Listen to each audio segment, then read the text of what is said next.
Hello guys, welcome to my YouTube channel. তো আজকে আমরা বেরিয়ে পড়েছি সেই ভাইরাল চুলকানি কাকুর পরোটার দোকানের উদ্দেশ্যে। চলো বাকি কথা সেখানে গিয়ে হবে। চলে এসেছি সেই ভাইরাল চুলকানি কাকুর পরোটা দোকানের সামনে। তো কাকু, এখন আপনি তাহলে কেমন আছেন? আমার হাসি মুখ দেখেই তো মনে হচ্ছে আমি কেমন আছি। চারিদিকে শুধু আপনারই নাম কাম শোনা যাচ্ছে। আমি ছাড়া এই নেট দুনিয়া অচল। সকালে উঠে সূর্যের মুখ না দেখতে পেলেও কিন্তু ফোন খুললে আমাকে দেখতে পাবে। আচ্ছা দাদা, আপনার পরোটা কি খুব বিখ্যাত? আমার পরোটা বিশ্ববিখ্যাত। বলেন কি?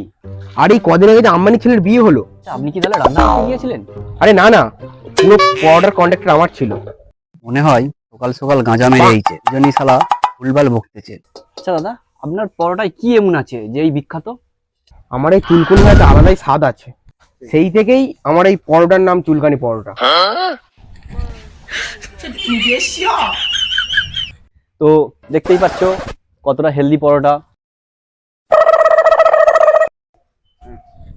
আমার পরোটা হচ্ছে সব থেকে হেলদি পরোটা। যদি মঙ্গল গ্রহে নেটওয়ার্ক থাকতো না তাহলে সেখান থেকে লোক খেতে আসতো এখানে পরোটা।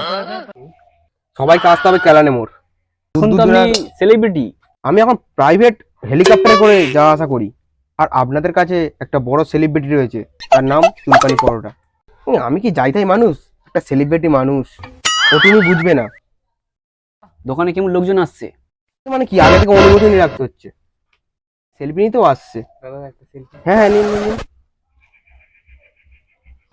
অনেকে অটোগ্রাফ নিতে আসছে, বুঝলে। আচ্ছা দাদা, কত করে তাহলে? একটা হলো 50 আর পরোটার সাথে 150।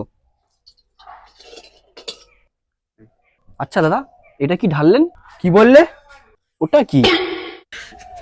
তুমি কি এটা কি দেখতে পাচ্ছ না নাকি? তাহলে দিন তো। দাঁড়ান দাঁড়ান, দিচ্ছি। দাদা এই নিন। দেখো গাইস, কত তেল। তাহলে টেস্ট করে দেখা যাক।